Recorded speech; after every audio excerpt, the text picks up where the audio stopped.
नमस्कार, मैं हूं डॉक्टर वायरा की आप सभी का स्वागत अभिनंदन करती हूं। जैसा कि आप सब जानते हैं कि श्राद्ध चल रहे हैं, पितृपक्ष।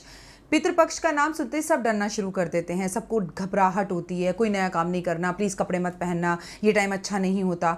अच्छा, कुछ लोगों का कहना है कि पितृपक्ष शुरू होते ही पता नहीं हमारे घर में लड़ाई झगड़े शुरू हो जाते हैं, बिजनेस में नुकसान होता है, मन बड़ा खिन्न रहता है। तो कई लोग कहते हैं कि पितृपक्ष में मेरा व्यापार बड़ा अच्छा चलता है, पता नहीं मेरे लिए समय बहुत अच्छा रहता है। दो तरह की मान्यता है। कभी आपने सोचा है कि ऐसा लोग क्यों कहते हैं? मैं आपको बताती हूँ। पितृपक्ष का मतलब होता है कि पितरों की 15 दिन के लिए छुट्टी, उनका धरती पर आगमन। जैसे गणपति आते हैं, जैसे माता रानी आती है।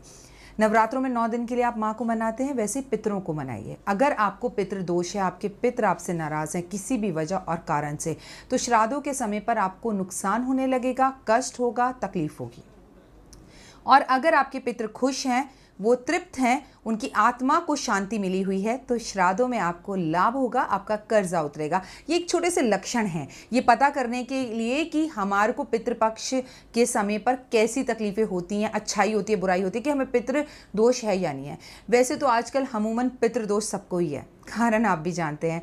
जैसे ही घर में मृत्यु होती है, लोग ये सोचने लगते हैं कि चौथा भी क्यों किया जाए, चौथा हो, 13वीं हो, 18वीं हो, सब एक साथ कर लो, टाइम किसके पास है, बच्चों का स्कूल है, पढ़ाई वेस्ट हो रही है, हमें ऑफिस जाना है।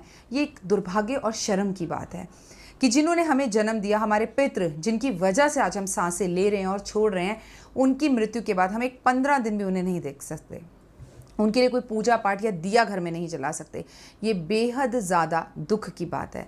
लेकिन खैर क्या करें, समाज ही कुछ ऐसा है। मैं आपको बताऊंगी कि अगर आपको पितृ दोष है या पितृ आपसे नाराज़ हैं, उसके क्या लक्षण होते हैं। सबसे पहला लक्षण तो ये होता है कि आपके घर की बढ़ोतरी नहीं होती, घर कर्जे में डूबा रहता है, घर में वंश आगे नहीं बढ़ता, संतान की प्राप्ति नहीं होती। अगर ऐसा कुछ भी आपके साथ हो रहा है तो आपको पितृ दोष है।